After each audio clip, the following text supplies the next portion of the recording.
미국 반도체주가 엇갈렸습니다. 7월 23일 미국 정규장에서 필라델피아 반도체 지수는 0.5%, 엔비디아는 1.6% 밀렸는데 마이크론은 3.2% 올랐어요. 그런데 직전 거래의 삼성전자는 3.65% 상승했죠. 같은 인공지능 반도체 흐름 안에서 왜 메모리주만 강했고 그 힘이 오늘 삼성전자에도 이어질까요? 반갑습니다, 시청자 여러분. 지금은 2026년 7월 24일 금요일 한국장 시작 전입니다. 오늘 시가와 장중 그림은 아직 나오지 않았기 때문에 미리 방향을 정해놓고 말씀드리지는 않을게요. 대신 밤사이 미국 시장에서 삼성전자와 가장 가까운 신호가 무엇이었는지, 장이 열리면 어떤 반응이 나와야 반등을 더 믿을 수 있는지 편하게 짚어보겠습니다. 아마 엔비디아 하락부터 보신 분들은 이런 생각이 드셨을 거예요. 인공지능 대표주가 떨어졌는데 삼성전자도 다시 밀리는 것 아닌가? 충분히 불안할 수 있죠. 최근 국내 증시의 움직임이 워낙 거칠었고 좋은 뉴스가 나와도 오래가지 못한 날이 반복됐으니까요. 다만 오늘 아침 삼성전자를 볼 때 엔비디아의 하루 등락만 그대로 가져오는 건 조금 거친 판단입니다. 삼성전자와 더 직접적으로 연결되는 미국 종목은 마이크론이에요.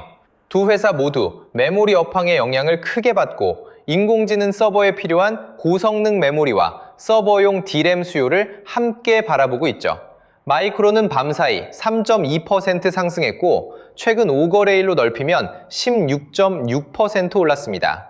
이게 무슨 뜻이냐면요. 미국 투자자들이 반도체를 한 덩어리로 보지 않고 메모리 쪽 기대를 더 강하게 반영했다는 뜻이에요. 그렇다면 마이크론이 올랐으니 삼성전자도 오늘 오르겠네요 라고 생각해도 될까요? 답은 아직 아니에요. 같은 메모리를 만들어도 고객이 원하는 제품을 얼마나 제때 공급하는지, 생산비를 얼마나 낮추는지, 비싼 제품의 판매 비중을 얼마나 키우는지에 따라 실제로 남는 돈은 달라지거든요. 업황이 좋아지는 건 출발점이고 그 수요를 삼성전자 매출과 이익으로 가져오는 건 별도의 확인 과정입니다. 특히 인공지능 서버용 메모리는 단순히 생산량만 늘린다고 바로 팔리는 제품이 아니죠. 고객이 요구하는 성능과 안정성을 맞춰야 하고 실제 시스템에서 사용할 수 있다는 인증도 받아야 합니다. 주문을 확보한 뒤에도 원하는 수율로 생산해야 이익이 남아요. 시장이 메모리 업황을 좋게 본다는 사실과 삼성전자가 그 안에서 더 많은 돈을 번다는 판단 사이에는 이런 과정이 놓여 있습니다.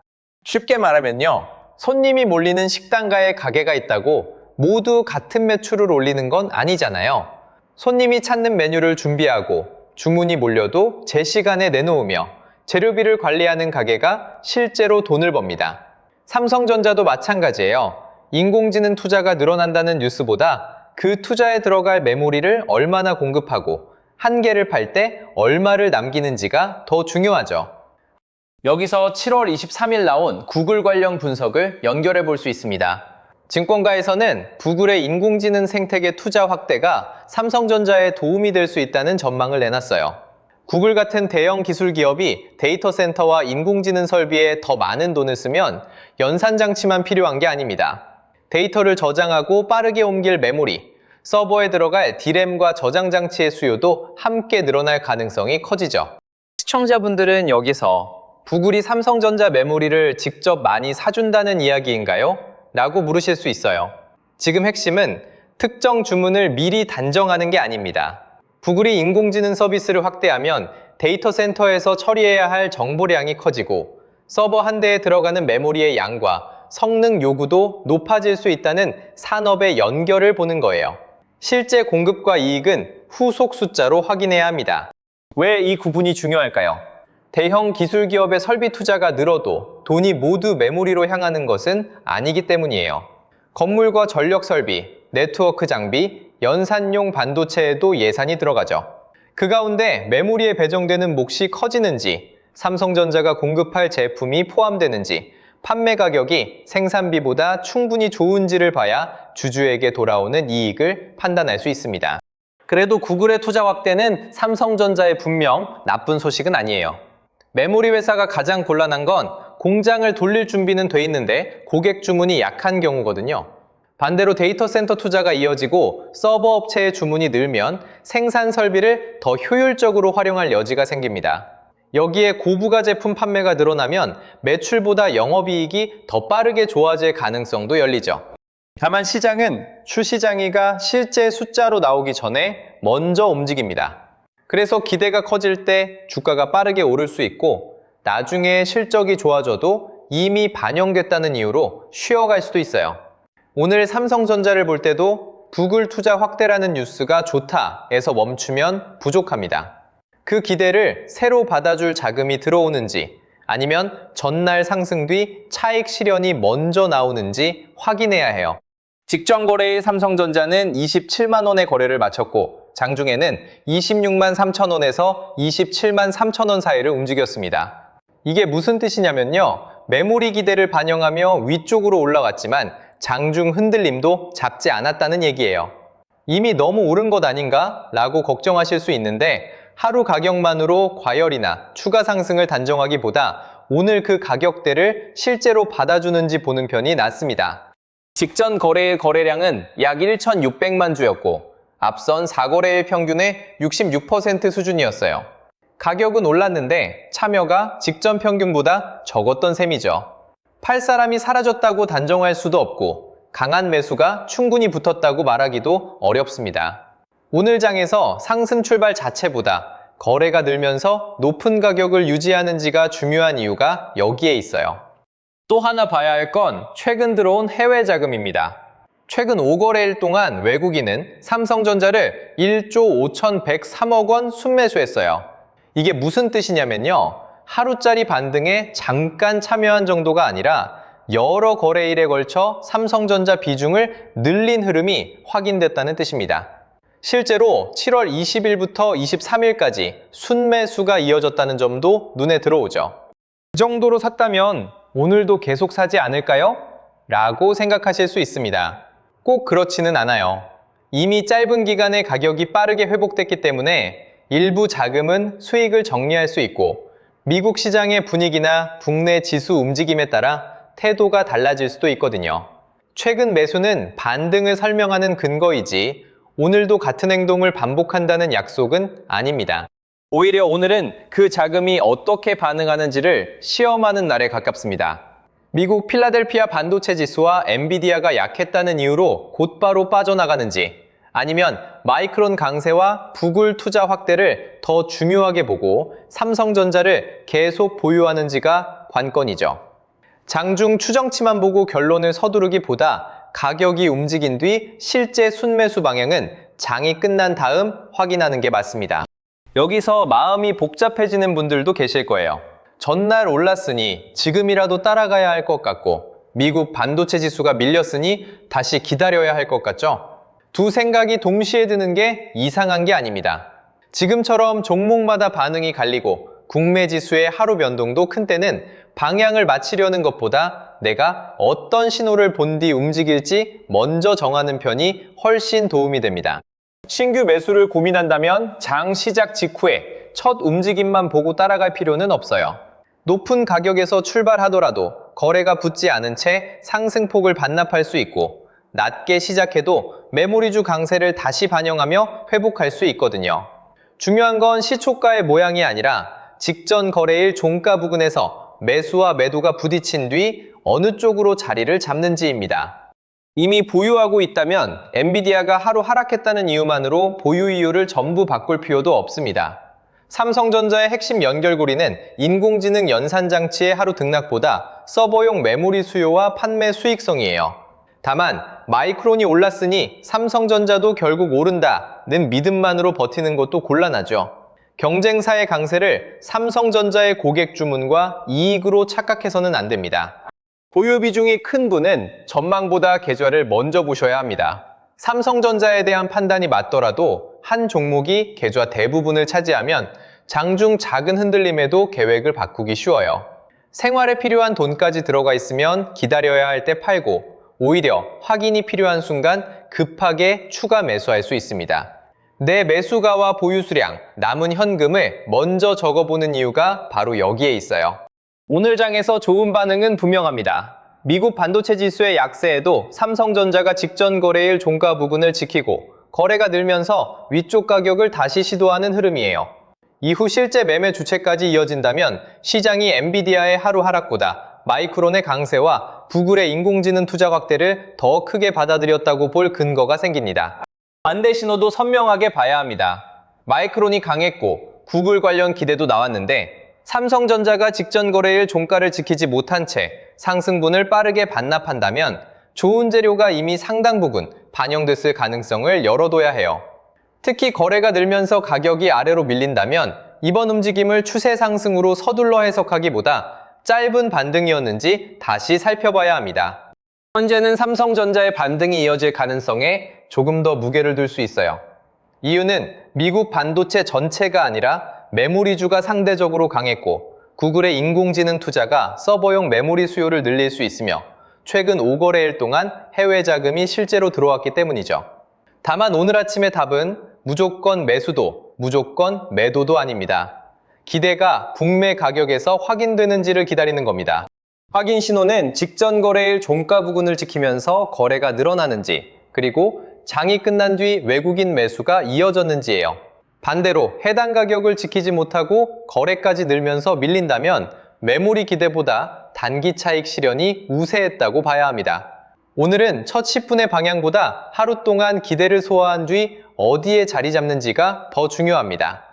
오늘 장이 열리면 미국 반도체 지수 한 줄만 보지 마시고 삼성전자가 메모리주의 강세를 이어받는지와 내 계좌가 그 변동을 감당할 수 있는지를 함께 보셨으면 좋겠습니다. 판단이 자꾸 흔들린다면 종목 전망을 하나 더 찾기보다 내 매수가와 비중, 확인할 가격부터 정리해두는 게 먼저예요. 자, 그래서 지금부터 드릴 이야기가 진짜 핵심이에요. 지금 뭘 해야 할지 모르겠는 분들, 특히 주식 투자를 시작한 지 얼마 안 된 분들은 여기부터 꼭 집중해주세요. 현재 시장을 보면 돈이 레버리지 상품 쪽으로 과하게 몰려 있습니다. 그동안 삼성전자와 SK하이닉스가 코스피 전체를 끌어올렸는데 여기에 레버리지 수급까지 복잡하게 얽히면서 주가는 올라갈 때 제대로 가지 못하고 내려갈 때는 훨씬 빠르게 밀리고 있어요. 이럴 때 가장 위험한 생각이 뭔지 아세요? 이렇게 많이 떨어졌으니까 조금만 기다리면 다시 오르겠지. 바로 이 생각입니다. 제가 썸네일을 조금 자극적으로 만들고 제목도 강하게 잡는 이유가 있어요. 좋은 이야기를 하면 사람들이 찾아서 봅니다. 그런데 조심해야 한다거나 지금 위험하다는 이야기를 하면 잘 보지 않아요. 보고 싶은 것만 보고 듣고 싶은 이야기만 들으려고 하죠. 하지만 주식시장은 내가 보고 싶은 방향으로만 움직여주지 않습니다. 지금 내 종목이 어디에 있고 내 계좌가 얼마나 위험한 상태인지 현실부터 제대로 봐야 해요. 그래야 손실이 더 커지는 걸 막고 다음 기회가 왔을 때 움직일 수 있습니다. 지금 기업들의 실적이 갑자기 무너진 건 아니잖아요. 반도체 전망도 여전히 살아있고 좋은 소식도 계속 나오고 있습니다. 그런데 주가는 어떻습니까? 좋은 뉴스가 나와도 하루를 버티지 못하고 다시 떨어져요. 잠깐 반등하나 싶으면 매물이 쏟아지고 이제 바닥인가 싶으면 또 저점을 깨버립니다. 조금이라도 주식을 해보신 분들이라면 지금 시장이 정상적으로 움직이고 있지 않다는 걸 느끼실 거예요. 이런 장에서 기업 하나만 믿고 계속 버티는 건 위험합니다. 좋은 회사와 지금 당장 주가가 오르는 회사는 다르거든요.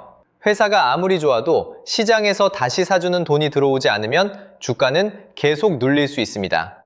마이너스 10%에서 기다린 시간이 아까워서 버텼는데 마이너스 20%가 되고 거기서 또 본전 생각에 붙잡고 있다가 손실이 더 커지는 경우가 정말 많아요. 시장은 내가 얼마나 오래 기다렸는지 봐주지 않습니다. 그렇다고 지금 당장 전부 팔라는 이야기도 아니에요. 기다릴 종목은 기다려야죠. 다만 왜 기다리는지, 어느 가격과 어떤 신호까지 확인할 것인지는 알고 기다려야 한다는 겁니다. 같은 마이너스 20%라도 상황은 사람마다 완전히 다릅니다. 그 종목이 계좌에서 10%를 차지하는 사람과 70%를 차지하는 사람의 대응이 같을 수 없고요. 현금을 절반 남겨둔 사람과 이미 모든 자금을 넣은 사람도 똑같이 움직이면 안 됩니다. 그래서 지금은 종목 하나의 전망만 볼 게 아니라 내 매수가와 비중, 남은 현금부터 함께 봐야 해요. 내 종목이 반도체 전체와 같이 밀리고 있는 건지 아니면 시장이 반등해도 혼자 비춰지고 있는지도 비교해 봐야 하고요. 외국인이 선물만 잠깐 사고 빠지는 건지 현물까지 함께 사들이기 시작했는지, 프로그램 매수가 장중에만 들어왔다가 사라지는지, 종가까지 남아있는지, 거래대금이 붙으면서 올라오는 반등인지, 거래도 없이 잠깐 튀어 오른 건지도 확인해야 합니다. 하루 올랐다고 하락장이 끝난 게 아니에요.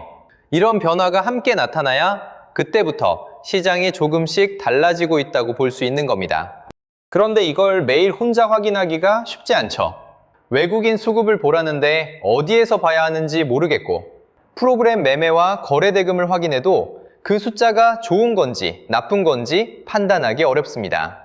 거기에 내 종목까지 계속 떨어지고 있으면 마음이 급해져요. 지금이라도 팔아야 하나, 아니면 조금 더 사야 하나. 영상을 계속 찾아봐도 사람마다 말이 다르니까 오히려 더 혼란스러워지고요. 그래서 제가 지금 같은 장에서 뭘 먼저 확인하고 어떻게 대응해야 할지 막막한 분들을 위해 몇 가지 자료를 준비했는데요.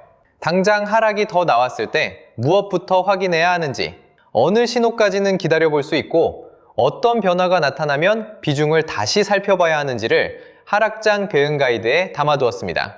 그리고 그 기준을 내 계좌에는 어떻게 적용해야 할지 고민되는 분들을 위해 보유 종목 무료 진단도 함께 준비했어요.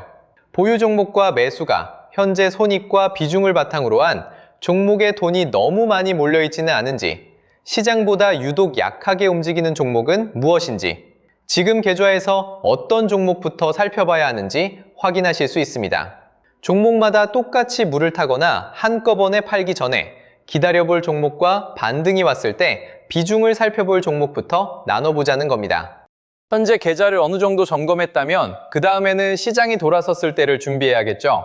개별 종목에 다시 큰 돈을 넣기가 부담스러운 분들을 위해 반도체 ETF 매매 정보도 정리해 두었습니다. 같은 반도체 ETF처럼 보여도 삼성전자 비중이 높은 상품이 있고 SK하이닉스 움직임을 더 크게 따라가는 상품도 있어요. 국내 반도체 전체에 나눠 투자하는 상품도 있고요. 각 상품이 무엇을 담고 있는지, 변동성이 큰 지금은 어떤 흐름을 확인한 뒤 관심을 높여야 하는지 비교해서 보실 수 있습니다. 하락장이 끝난 뒤 시장의 돈이 먼저 향할 만한 후보도 미리 살펴볼 수 있도록 하락장 종료 후 급상승 히든 종목 자료까지 함께 준비했습니다. 그냥 많이 떨어져서 싸 보이는 종목을 모아둔 건 아니에요. 시장이 흔들리는 동안에도 실적이 유지되고 있는지, 외국인과 기관의 자금이 완전히 빠져나가지는 않았는지, 같은 업종 안에서 상대적으로 잘 버티고 있는지를 보고 추려낸 후보들입니다. 시장이 돌아선 뒤 이미 급등한 종목을 뒤늦게 따라가지 않으려면 하락이 끝나기 전부터 이런 종목들을 보고 있어야 하거든요. 다만 자료를 한번 확인했다고 시장이 그대로 멈춰 있는 건 아니잖아요. 오늘까지 버티던 가격이 내일 무너질 수도 있고, 계속 팔던 외국인이 갑자기 현물과 선물을 함께 사들이기 시작할 수도 있습니다. 그래서 그날그날 달라지는 시황과 가격 변동성까지 이어서 확인할 수 있도록 주도주 알림센터도 같이 열어두었습니다. 레버리지로 꼬였던 수급이 조금씩 풀리는지, 외국인 자금이 다시 들어오는지, 반도체에서 빠져나온 돈이 어느 업종으로 향하는지를 시장 견화에 맞춰 살펴보실 수 있어요. 여기까지 말씀드린 자료들 100% 무료로 여러분들께 공유 드릴 겁니다. 자료 보시는 방법 정말 간단하고요. 우선 채널 구독과 영상 좋아요 한 번씩 꾹 눌러주세요. 그리고 영상 아래 설명란 링크나 고정 댓글에 있는 링크를 누르면 신청 페이지가 나오는데요. 원하시는 자료를 눌러주시고 간단한 정보만 입력해 주시면 완료가 됩니다. 다른 채널들처럼 신청하시면 연락드리겠다, 순차적으로 자료를 보내드리겠다, 이런 식으로 말하면서 자료도 안 주고 연락도 안 주는 채널이 있는 것 같은데요. 저는 여러분들이 신청을 끝내는 순간 바로 무료 자료가 열리고요. 앞에서 말씀드린 하락장 대응 가이드와 보유 종목 무료 진단, 반도체 ETF 매매 정보와 히든 종목 자료를 그 자리에서 바로 확인하실 수 있게 만들어 놨습니다.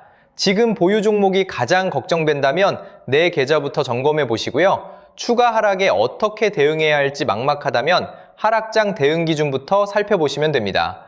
이후 시장이 돌아섰을 때를 준비하고 싶다면 반도체 ETF와 히든 종목 자료까지 이어서 확인하시면 되고요. 신청할 때 남겨주신 연락처로는 이후 외국인 수급이나 가격 변동성에 중요한 변화가 나타났을 때 주도주 알림센터 이용 방법과 필요한 시장 안내를 전달해 드립니다. 그러니까 지금 필요한 자료는 신청한 자리에서 바로 확인하고요. 내일 이후 달라지는 시장 흐름은 알림센터를 통해 계속 이어서 살펴보실 수 있는 구조예요. 자, 여러분들. 이미 발생한 손실을 없었던 일로 만들 수는 없습니다. 하지만 여기서 계속 아무런 기준 없이 기다릴지 아니면 내 계좌부터 확인하고 다음 대응을 준비할지는 지금 결정할 수 있어요.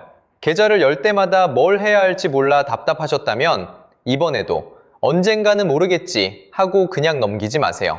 내 종목을 왜 계속 가져가는지, 어디까지 기다릴 건지, 반등이 나왔을 때는 어떻게 할 건지 지금부터 하나씩 확인해 두셨으면 좋겠습니다. 오늘은 엔비디아의 하루 하락보다 마이크론의 강세가 삼성전자에 더 가까운 신호였다는 점을 기억해 주세요. 끝까지 시청해 주셔서 감사합니다. 다음 영상에서도 장이 끝난 뒤 확인된 삼성전자의 가격과 자금 흐름을 쉽고 빠르게 전해드리겠습니다.